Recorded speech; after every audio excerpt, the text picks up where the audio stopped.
All right, guys, up next we got the Giants at the Cowboys. The Cowboys are favored by 9.5. Over-under is 54, which I think they'll go over because of the Cowboys, not because of the Giants. But because of the Cowboys and that high-flying offense scoring like 40 a week, the Cowboys might go over 54 themselves on the Giants defense. So pick the over there. But yeah, 9.5. I'm going to have to say, even though it's a divisional matchup, the Giants usually always play the Cowboys tough. You know, that's the rivalry. They want to beat. If they can't beat literally anyone else in the NFL, they want to beat the Cowboys at least. So the Giants will try to play them tough as they can play with Danny Dimes and no Saquon and everything. And seems like Slayton's not showing up anymore. I don't know if Sterling Shepard's injured or not, or Golden Tate. Who knows? Evan Ingram, he should be on a milk carton. I can't find him. He hasn't been spotted on my fantasy team. It says he's there, but I haven't seen him there. So, yeah, I think the Cowboys will cover the spread. I mean, I'm gonna say 9.5. I think the Cowboys win by about 10 points here, right around there. Cowboys maybe by 11 or 13 or something, but 12, 13. Yeah, I think the Cowboys will win this game by more than 9.5 because they got to, like, for their spirits, for everything, like they have to. Like, their season's at 1-3. They had a tough, disappointing loss to the Browns, and where they got embarrassed, and they're reeling right now. They're like when a boxer's been knocked down, he's kind of woozy and stumbling around. He's not quite knocked out yet, but he's woozy. He's almost knocked out. He doesn't need many more punches. So that's where the Cowboys are at. So they need this shot in the arm. They need to go out and destroy the Giants for their morale, and they have the pieces, the tools to do it. So they have Zeke's not injured. Zeke can go wild here, run all over the place.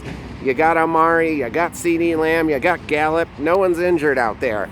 You know, Dalton Schultz is a stud. That'd be my pickup if you still haven't picked up Dalton Schultz, the Dallas tight end. What are you doing with your life? That's a value pick. Now, he's probably gaining some worth more in daily fantasy, but Dalton Schultz will have another big game here, so pick up Dalton Schultz, the Cowboys tight end, if you haven't. He'll be a great daily fantasy play. Any of the wide receivers, CeeDee Lamb and Amari seem to be the more sure bets. Gallup seems to be a little more uncertain. He can have kind of more dud games and then big games, though. So maybe Gallup's a little more uncertain.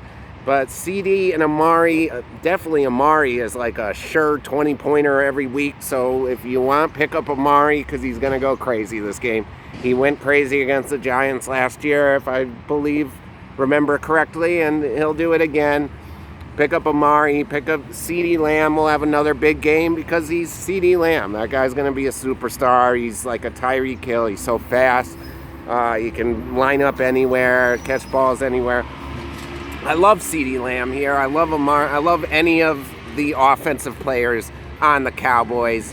Zeke, Dalton Schultz, Amari, CeeDee Lamb, Gallup. I'd be playing them all in season long and all in daily. You'd win your daily fantasy lineup if you just picked all those players, I think, for the Cowboys. The whole Cowboys offense, just pick it because the Cowboys are going to go nuts. They got to beat up on the Giants just to raise their morale. I mean, they have to do it. Thank you for driving by right now, truck, but I got to record. My battery's about to die. I mean, the Cowboys offense is going to go nuts here. They might score 54 on their own. I picture them winning 40-21 or something like that. Like they're gonna win this game by more than 9.5, and the Cowboys will get back on track. They'll be feeling good about themselves. Their season will be back in order at 2-3. You know, in the NFC East, you know, the winner is going to be about 8-8. So they might be in first place at 2-3. They're back in the season. They're back in the hunt for the NFC East title. So the Cowboys need to win this game, and I know and think they will. Jesus. Everything's around me. I'm sorry, guys. Birds, garbage trucks, sorry. But the Cowboys will win this game easily and big time and get their season back on track to where they're probably going to win the NFC East now at a whopping 2-3. But they're probably the favorites still for the NFC East title, and we'll be back on track with this convincing win against the Giants. All right, next game, we got the Los Angeles Rams at the Washington football team, which I'm sticking with. I think they should keep it as just the Washington football team. It works for soccer teams. I mean, I think that sounds kind of dope. Just the Washington football team. Anyways, that's neither here nor there. They're still going to lose the game with this Kyle Allen experiment now. Dwayne Haskins is out, which makes no sense. But hey, you know, let's put in a backup guy, I guess, instead of letting our rookie or future keep progressing. Let's just give up on him. Doesn't seem very smart out of Washington. And I think it hurts them. So the spread here, the Rams are favored by 7.5, and it's 45 is the over-under. I don't even know if it'll be over that. This one I'm scared to pick my usual over, but I think the Rams will score enough that the Rams will put up 30. So you hope that Washington could put up at least 14, and I think you should be safe with the over there. Jeez, where did I pick the freaking Sunday brunch with the birds? Incredible birds. So loud, so chatty today. Anyways, fucking birds. Maybe I should start filming in the studio. Shit. I liked filming outside. There's a one day it rains and shit out here. My God, it's gloomy in California. What's going on? We're getting one gloomy day. This is crazy. It's craziness. I'm moving. It's fucking gonna rain, and I'm tired of this. One day of rain out of 365 days. Anyways, let's get back to it. You would hope Washington could put up like 14, so you should be good on the over. I think the Rams will go at least 30 points here. And I think they'll easily cover. I think the Rams are going to destroy Washington for all intents and purposes. I think this is a dumb move by Ron Rivera here. And I kind of supported Ron. I like the whole riverboat. I like going for it on fourth down and the gambling and everything. You know, I like me some gamblers. So, but this is a dumb decision, and I think he's going to be eating those words at the end of the game, because I think Kyle Allen will throw a few picks.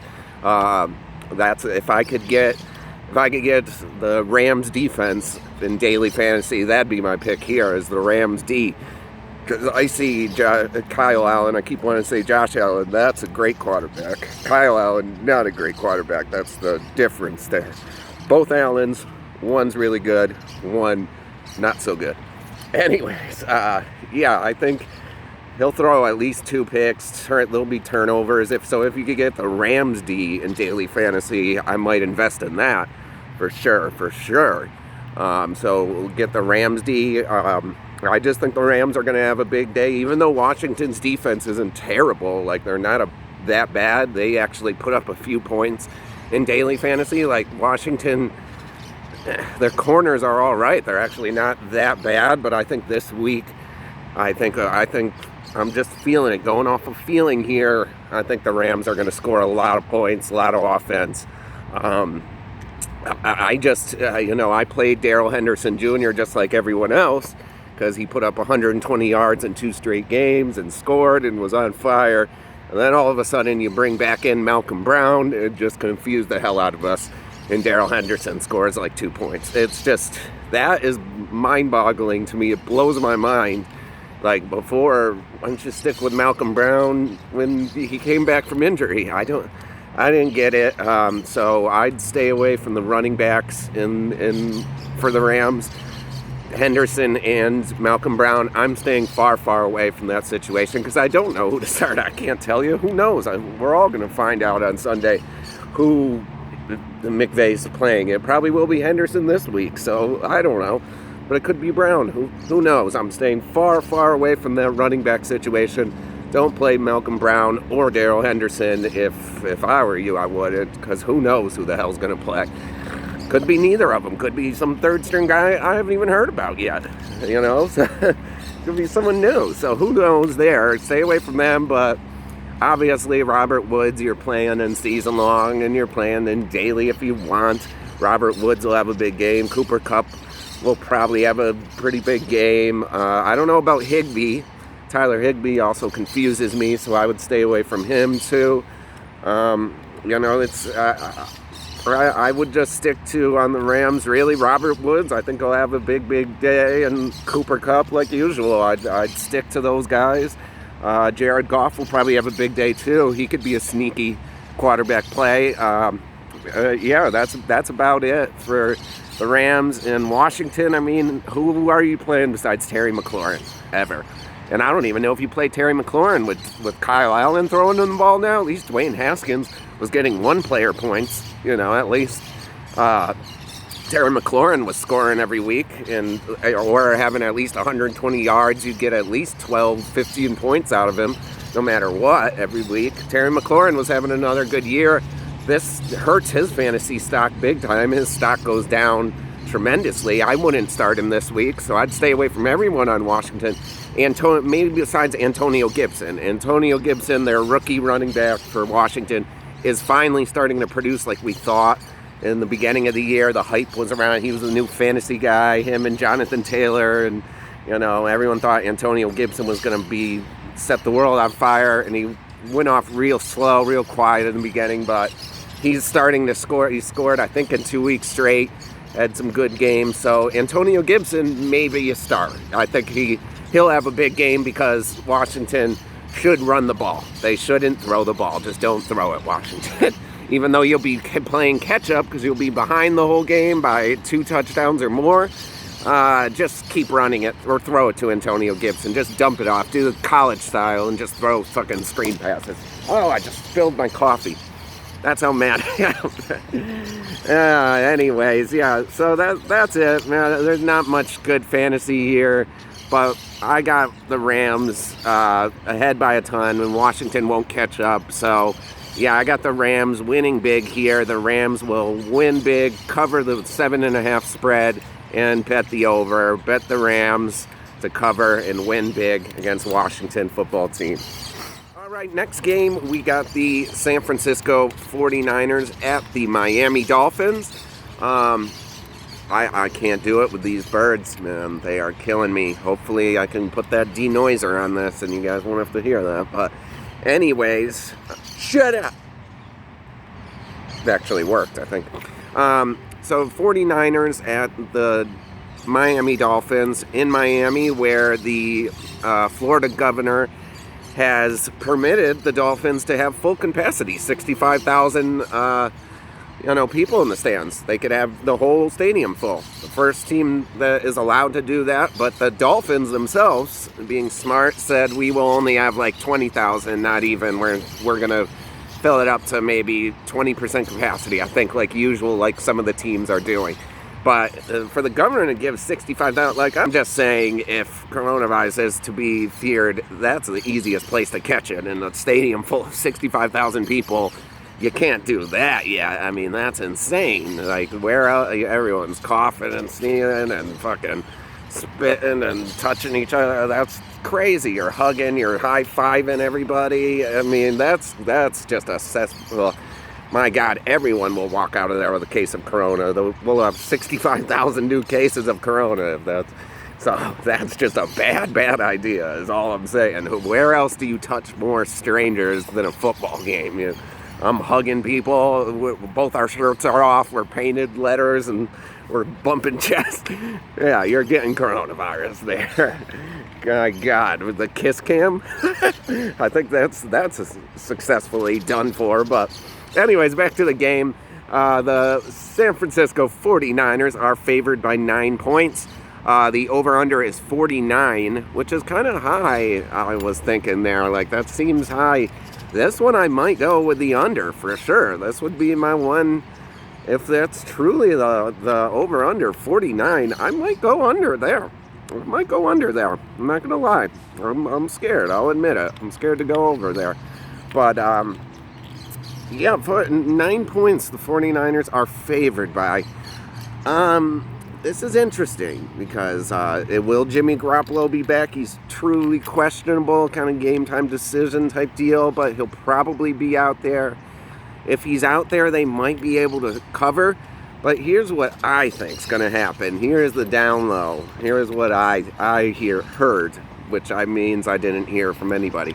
I bet that Fitzpatrick has a slow start or something, throws a pick, maybe a second pick, but the game's still kind of close, though. It's like 6 points, maybe a touchdown.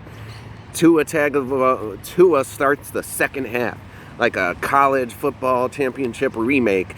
Tua comes in after halftime and gets the game close, plays really well in the second half, and the game is close, but the 49ers end up winning.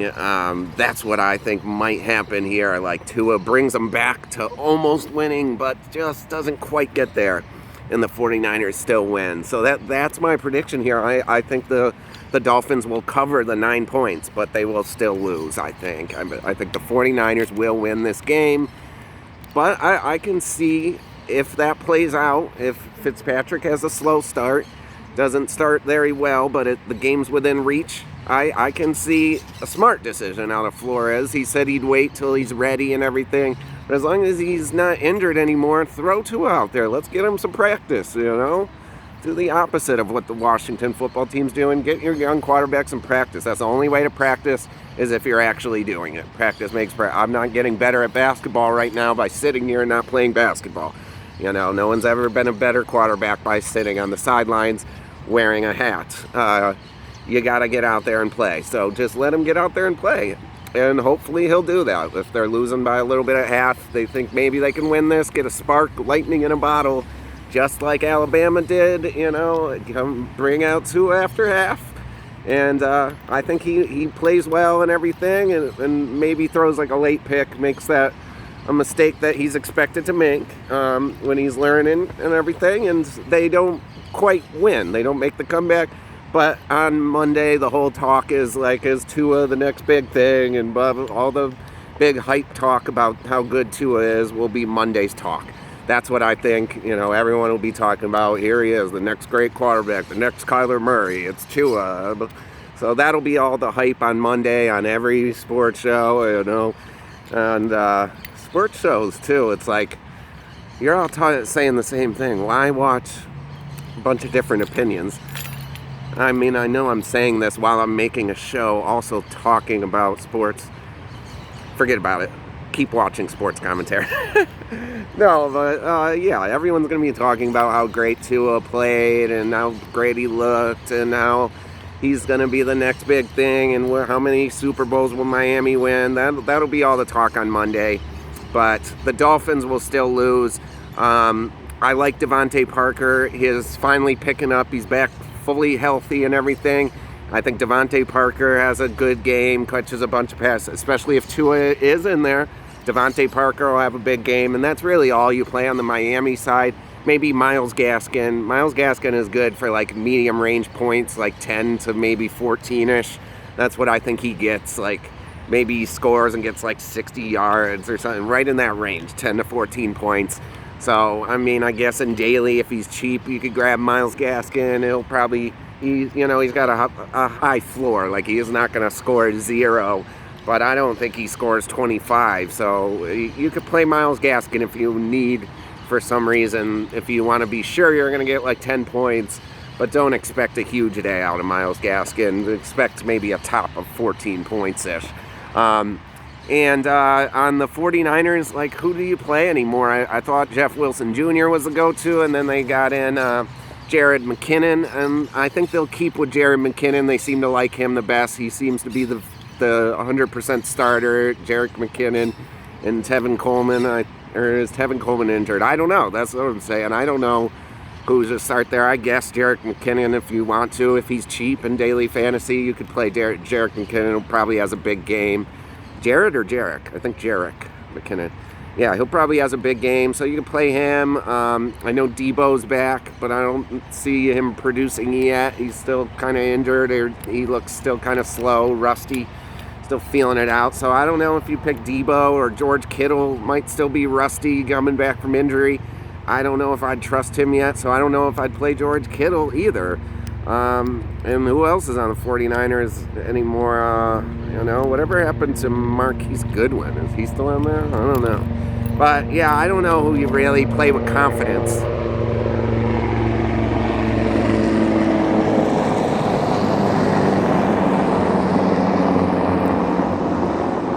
I don't know you really play with confidence in the 49ers. Maybe George Kittle, just because there's not many wide receivers, like maybe Kittle or maybe Debo, but did that sound confidence in my tone? Or did I sound confident there? No, I'm not. I don't know. I'd stay away from him. So not much fantasy gems in this game, but expect the 49ers and Dolphins to play a close game, 2 after halftime. Gets them close, but loses. But the Dolphins cover the spread. Dolphins will cover the 9 points, but they will ultimately lose. Bet that. And probably bet the under. Bet the under. Here, bet the under.